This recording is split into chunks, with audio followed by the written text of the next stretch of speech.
Hello guys, welcome to another video of stock market friends. शीशा सही technologies limited guys एक upcoming IPO आज के दिन ओपन हो रहा है। जानेंगे complete analysis, business model, financial condition, performance, GMP कितना चल रहा है, लिस्टिंग कितना मिलेगा, परफॉर्मेंस का सारा अप्लाई करें या फिर फाइनल डिसीजन क्या लेना चाहिए, सही पॉइंट्स को डिस्कस करेंगे। और गाइस ये कोई रिकमेंडेशन वीडियो नहीं है, इसलिए जो भी फाइनल डिसीजन लीजिएगा अपने रिस्क पर लीजिएगा। चलिए फ्रेंड्स वीडियो को स्टार्ट करते हैं। आईपीओ 23 सितंबर ओपन हो रही है आज के दिन। 25 सितंबर क्लोज किया जाएगा। 3 डे आईपीओ 10 रुपीज का, फेस वैल्यू 402 टू 423 रुपीज पर शेयर की प्राइस बैंड, 35 शेयर्स की lot size, fresh capital offer for sale का कॉम्बो है। 813 करोड़ का इशू साइज, 1.9 करोड़ शेयर्स का इशू किया जा रहा है, जिसमें से फ्रेश इशू 480 करोड़ का, ऑफर फॉर सेल 333 करोड़ का किया जा रहा है। एम्प्लॉय डिस्काउंट है 40 रुपीज का। Book build IPO BSE NSE दोनों में लिस्टेड किया जाएगा। अलॉटमेंट डेट फाइनलाइज किया गया 26 सितंबर का। 29 सितंबर रिफंड रिलीज किया जाएगा। शेयर्स डीमैट अकाउंट में क्रेडिट होगा। 30 सितंबर का लिस्टिंग डेट रखा गया है। रिटेल मिनिमम 1 लॉट अप्लाई कर सकते हैं, 35 शेयर्स मिलेंगे, 14.8 थाउजेंड रुपीज पे करना पड़ेगा। मैक्सिमम 13 लॉट अप्लाई कर सकते हैं, 1.9 लाख रुपीज पे करना पड़ेगा। Small HNI minimum 14 lot apply कर सकते हैं, 2 लाख रुपीज पे करना पड़ेगा। मैक्सिमम 67 लॉट अप्लाई कर सकते हैं, 9.9 लाख रुपीज पे करना पड़ेगा। Big HNI minimum 68 lot apply कर सकते हैं, 10 लाख रुपीज पे करना पड़ेगा। और अगर हम बात करेंगे प्रोमोटर का, तो प्रज्ञात, प्रवीण ललवानी, गौतम संपत राज जैन इसके प्रोमोटर। प्री इशू होल्डिंग 93.2% का। ऑफर जो दिया गया QIB 50%, जिसमें एंकर इंक्लूड है। Big HNI 10%, small HNI 5%, retail 35% का ऑफर दी गई है।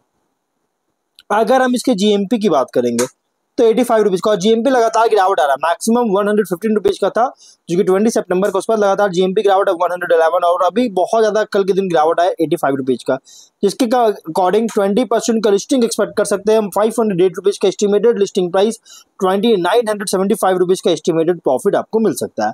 बिजनेस की बात करेंगे, 1993 में इनकॉर्पोरेट किया गया था, जो कि एक technology driven multi location solutions provider और स्पेशलाइज है, पेमेंट सॉल्यूशंस में स्पेशलाइज है, और साथ में कम्युनिकेशन फुलफिलमेंट सर्विसेज में भी स्पेशलाइज है, और प्राइमरली कैटर कर रही है बैंकिंग, फाइनेंशियल सर्विसेज और इंश्योरेंस इंडस्ट्री, मतलब BFSI इंडस्ट्री को।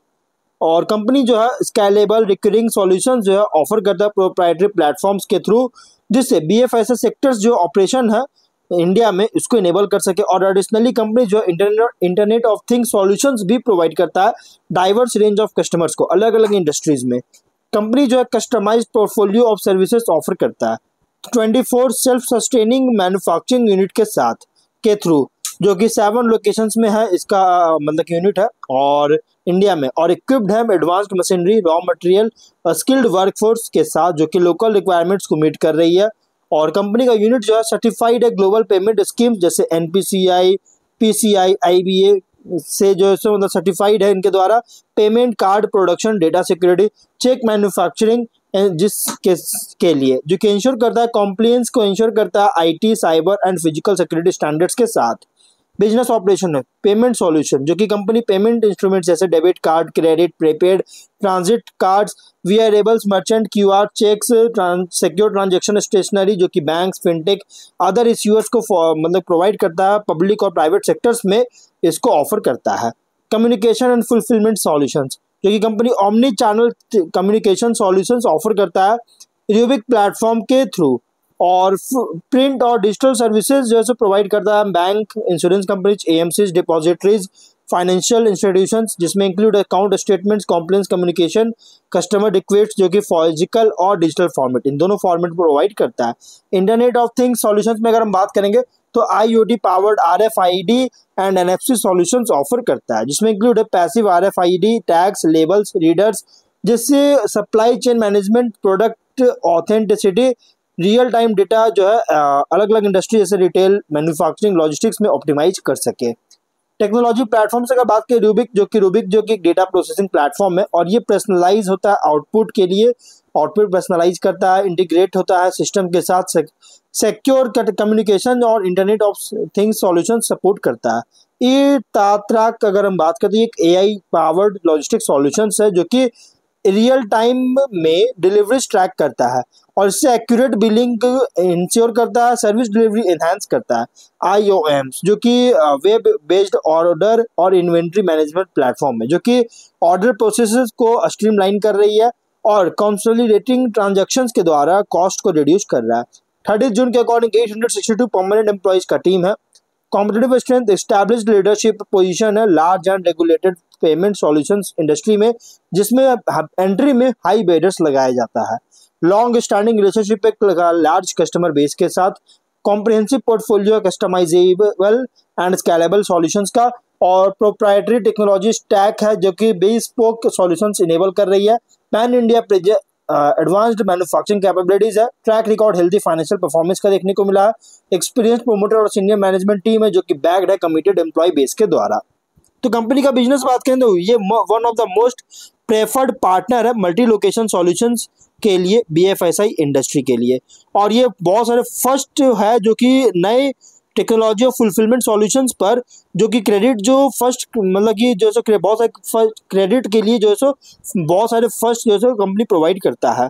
और अगर हम फाइनेंशियल की बात करें तो 25 में 1160 करोड़ का एसेट्स था, 25 और 669.7 करोड़ का नेटवर्थ, 490 करोड़ का रिजर्व्स और 378.7 करोड़ का डेट देखने को मिल रही है। रेवेन्यू प्रॉफिट की बात करें 23 में 1154 करोड़ का रेवेन्यू, 108 करोड़ का प्रॉफिट, 24 में 1570 करोड़ का रेवेन्यू, 169 करोड़ का प्रॉफिट, 25 में 1473.6 करोड़ का रेवेन्यू, 222.3 करोड़ का प्रॉफिट है। तो फाइनेंशियल अगर देखा जाए तो टॉप लाइन है या बॉटम लाइन, टॉप लाइन में इनकंसिस्टेंसी, क्योंकि 25 में थोड़ा डाउनफॉल देखने को मिला, बिट डाउनफॉल देखने को मिला, लगभग 6% का डाउनफॉल हुआ, जबकि बॉटम लाइन में इंक्रीज किया। अब डाउनफॉल क्यों हुआ, देखिए इसका रीजन क्या है डाउनफॉल होने का। तो कार्ड बिजनेस जो है मार्किंग मतलब कि कार्ड बिजनेस जो है अकाउंट में अगर देखिएगा तो एक्टिविटीज थोड़ा सा लोअर मार्क करता हुआ देखने को मिला, थोड़ा सा कमी देखने को मिला था, जिसके कारण 25 का रेवेन्यू में डाउन हुआ, but no doubt profit increase किया। ROE है 34.8% का, ROC 32% और RONW 33%, debt equity 0.3 time, PAT EBITDA margin 15.1% और 25% का, PB ratio 13.4 time, PE ratio 28.6 time का देखने को मिल रहा है। अब यहाँ पे कंपनी का जो प्राइस बैंड रखा गया थोड़ा सा प्राइस बैंड ज्यादा रखा गया, रीजन PB रेशियो 13.4 टाइम का, एक बहुत ही हैवी बहुत ज्यादा देखने को मिल रहा है, PE रेशियो बहुत ज्यादा देखने को मिल रही है।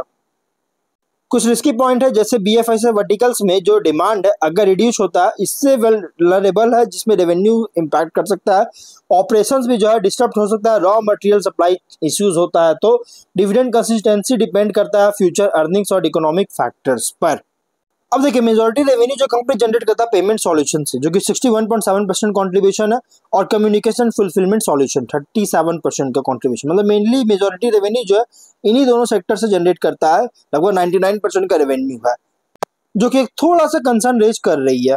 अब यहाँ पे अगर हम बात करें गाइस कंपनी का चेक लिफ्ट का यूटिलाइजेशन जो है इंस्टॉल्ड कैपेसिटी 44% का, कार्ड्स 64% यूटिलाइज हो रहा है, मेटल कार्ड्स 18% इंक्रीज जो कि यूटिलाइज किया जा रहा है। अब यहाँ पे रेवेन्यू अगर हम देखेंगे कंपनी का एस्टिमेट जो रखा गया, देखिए लगभग इंडिया में total number of payment cards जो होगा सर्कुलेशन जो हो रहा है, सर्कुलेशन में अगर देखा जाए 30 फाइनेंशियल ईयर तक 8% CAGR साथ ग्रोथ करने का एस्टिमेट रखा गया, 2225 के आसपास रीच करने का एस्टिमेट है, और टोटल पेमेंट कार्ड का जो मार्केट होगा 12.3% CAGR साथ ग्रोथ करने का एस्टिमेट रखा गया है। और अगर हम बात करेंगे इस कंपनी के GMP का 85 रुपीज़ का ट्रेड करा, 20% का लिस्टिंग एक्सपेक्ट कर सकते हैं। ऑब्जेक्टिव है एग्जिस्टिंग मैन्युफैक्चरिंग फैसिलिटी यूनिट जो है उसके एक्सपेंशन में कैपेक्स करना चाहता है, लोन रिपे करना चाहता है, जनरल कॉर्पोरेशन फंडिंग चाहती है, इसके लिए IPO लेकर आया। तो ऑल देखिए कंपनी का बिजनेस जो है ना ठीक ठाक अच्छी बिजनेस चल रही है, तो आप इसमें मीडियम टू लॉन्ग टर्म के लिए कंसिडर कर सकते हैं, बट फाइनल डिसीजन जो भी लीजिएगा अपने रिस्क पर लीजिएगा, ये कोई रिकमेंडेशन वीडियो नहीं है। तो गाइस वीडियो को यहीं पर एंड करते हैं, अगर कोई डाउट है कमेंट बॉक्स में पूछे, मिलते हैं नेक्स्ट वीडियो में।